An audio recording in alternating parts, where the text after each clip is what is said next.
Hey, this is Metal Mike. Welcome back to another column of Metal for Life. And this episode is called Winter Sport Boot Camp. And what this really means is that I've noticed that guitar playing is a winter sport, meaning a lot of times when the summer's nice, the weather is great, everybody sort of kind of plays their guitars, but it's not really the main focus. Everybody's having, as being outside the house and having fun, right? But when the cold months come in, everybody sort of goes back to the guitar playing. And you've noticed that maybe you haven't been playing as much as you would like to. So I prepared this little package, like a mini baby course, in order to get you back in shape. And we have a lot of different little techniques that you can practice. You could sit down and play this stuff for 45 minutes and you'll be back in shred mode in no time. So check it out.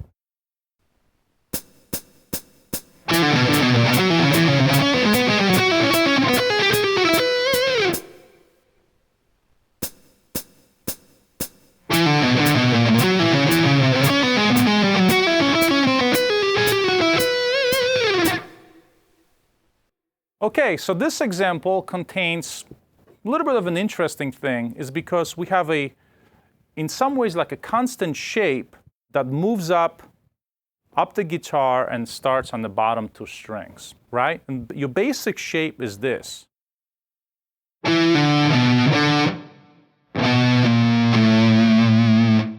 This is what we got going.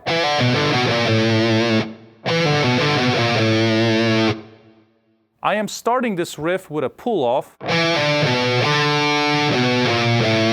As you can see, the rest of the notes are picked. So it's just the first notes. And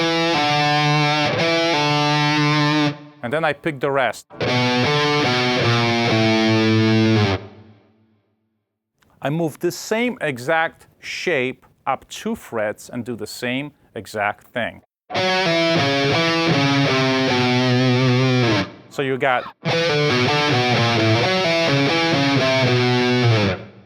and then we'll move up into C-sharp pentatonic shapes. Here's your first one. As you can see, it's the same exact motif, but between strings 5 and 4. We'll move it up a set of strings. And then to keep it in key, we kind of expand. Instead of using your 3rd finger, we move up the shape up to the pinky, and we have this. Okay? So this whole little C-sharp section.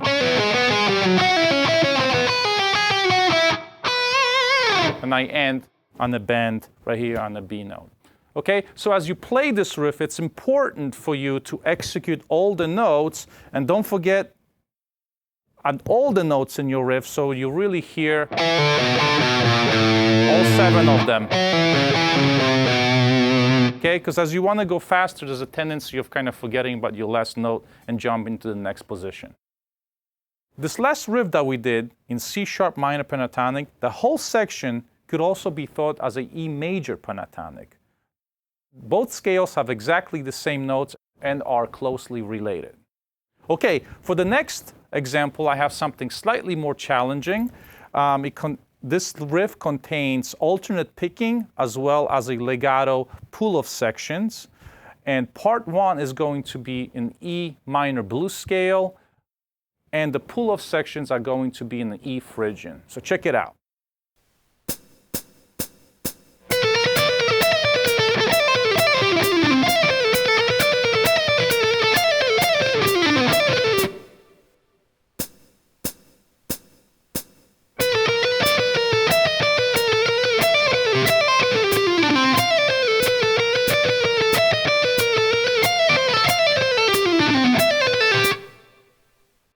Okay, so I'm going to break this riff down really slow, piece by piece. The first section of the riff is in E minor pentatonic and contains all alternate notes that happen to basically be almost like chromatics.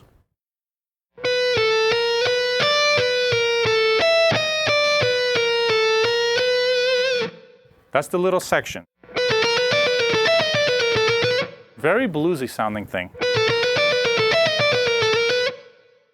Okay?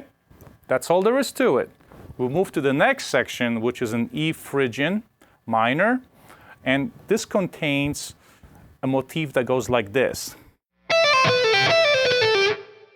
You're basically picking the first note in the sequence and you're pulling it off. You repeat this first one twice. And you move it down in scale between the strings 3 and 4. Okay, so you get something like this. And you change position for the last part, which is between frets 13, 12, and 10. So it's actually easy thing to memorize because the fingerings are very symmetrical, but it's not as easy to execute cleanly because this riff ends up being fast. Okay, so you're looking for fluidity and you want to hear every note. Okay, the second section of the riff starts with the first part repeated again. Except we switch around the turnaround. We start in the 10th position. We go to this shape. And back to the first one. This should give you more of a cascading feel. All right.